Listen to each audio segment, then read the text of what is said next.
YouTube. We are in the middle of nowhere. Okay, guys. So I'm actually doing some work now. Let's look at this piece first. So this is the piece that I cut off. And first of all, let me tell you this. It's always better if you can buy the original part. So if you can find a parts car, that is the most ideal situation you can come up with. However, if it's just, you know, you live in an area where people think they're worth gold, like I do, take for example, this is the radiator core support for a 71 Buick Skylark. Now, for those years, it was only the same for 70, 71, and 72.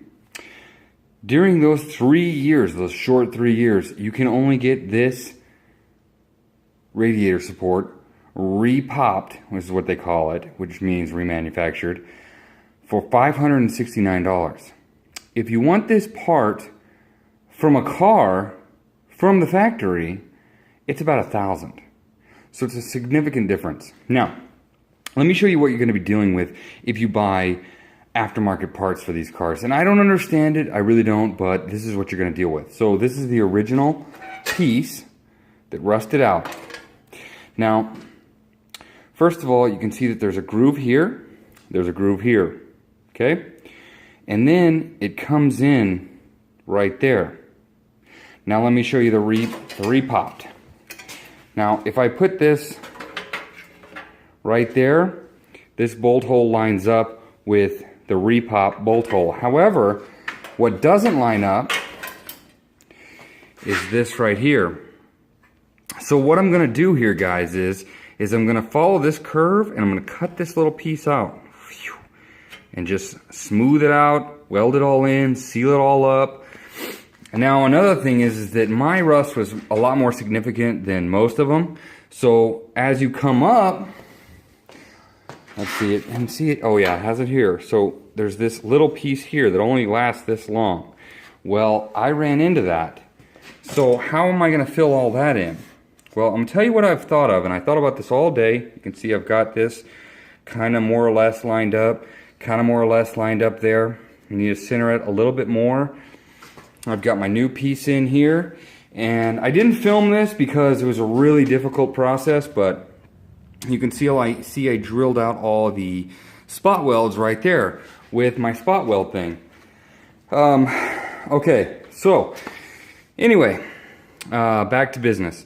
So basically what I'm going to do here, guys, is I'm going to cut down in here, cut this out. I'm going to cut this out, flatten this out, flatten it against here, and then we'll weld it in right there. That's what we're going to do with that piece there, because that's just the best we can do. Now, if we look on the bottom, there's not much. Let me see if I can show you. You can see that there's not much. There's not much difference, but I got about an inch, or maybe probably like 3/4 of an inch here. So we're pretty close. Now, this is my first mock-up. We're nowhere near welding, nowhere near it. But I went ahead and just mocked it up, and I feel a lot better. Holy shit! I like this bodywork, guys. You know, a problem of mine is I have a real bad issue with. I like to beat the shit out of stuff when it doesn't work the way I want it to.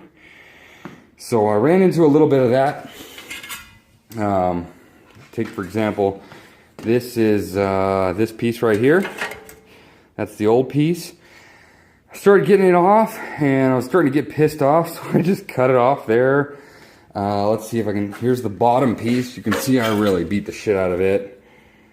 I would highly advise you to be careful.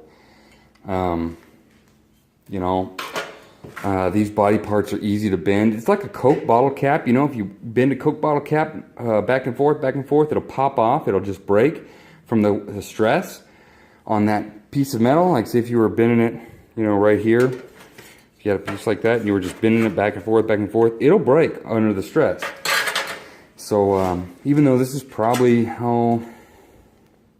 16 gauge steel, something like that, I don't know. Anyway, I'm super satisfied with the way it came out. This is really, honestly, it's really cool. So, pretty awesome, guys. What do you think, guys? Comment below. Tell me what you're thinking about it. I'm getting pretty excited. This is most important right now. Tomorrow I'm getting my bottle filled up. I don't think I showed this in the last video, but I did get a bottle for the welder. I'm getting it filled up. And so we'll get that put on. I did get all the rest of my control arms finished painted. They're hanging there. I still haven't figured out what I'm going to do about the trunk pan. Really kind of just frustrated about it. I know it's going to be rough. It's going to be hard. Yes, I know my fender's on the ground. It fell, pissed me off, so I left it there. Anyway.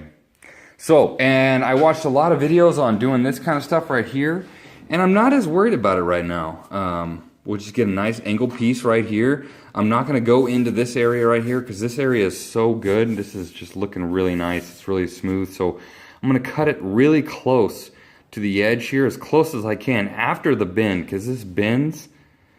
And I'm going to cut it after the bend all the way down. Now this is a complex curve, and what I mean by that is that if you look at this, we're going at a curve here, kind of up, right? So it's going to be kind of really tricky to fit that. We're going to have to stretch it and shrink it so that that piece will fit in there just perfectly, and we'll weld it in. So, got my beer. This is Street Fight. I need to send some of this to Jerry from Bullshit Corner. I really do. Anyway, so you got this drill bit, right? And I thought, well, what is that drill bit for? Okay, well, what happens is that down in here, there's a spring. And when you push this against the metal, this gives you a pilot hole, right? And then when you get it nice and drilled, that pilot hole nice and drilled, you give it a lot of pressure, and that spring gives way. This becomes flush with the cutter, and the cutter cuts the hole out. Once you're done with the cut and you have an open hole, you put in your new panel like we have here, and you have these nice little holes that you can spot weld. Boop. We have a bunch of them here, and then we have a bunch down here. I know it seems weird, but seriously, there were all those welds. Anyway, so that's pretty cool. I did message that person. I will respond again. I will message them again. And if you're watching, this is going to be the next giveaway if I can get a hold of it. It's another one just like this. And this is about a $50 value. And they want 15 bucks for it. And I swear, guys, if I can get a hold of it, you're going to get it as a giveaway gift. I said it in the last video, but I want to again recommend these parts here. Installing the bushings on these A-arms was just really a pain in the ass, and without that thing, I mean, getting those on was just a pain in the ass. So again, I recommend this tool, highly recommend this tool. So go out and get it. About 80 bucks, well worth it.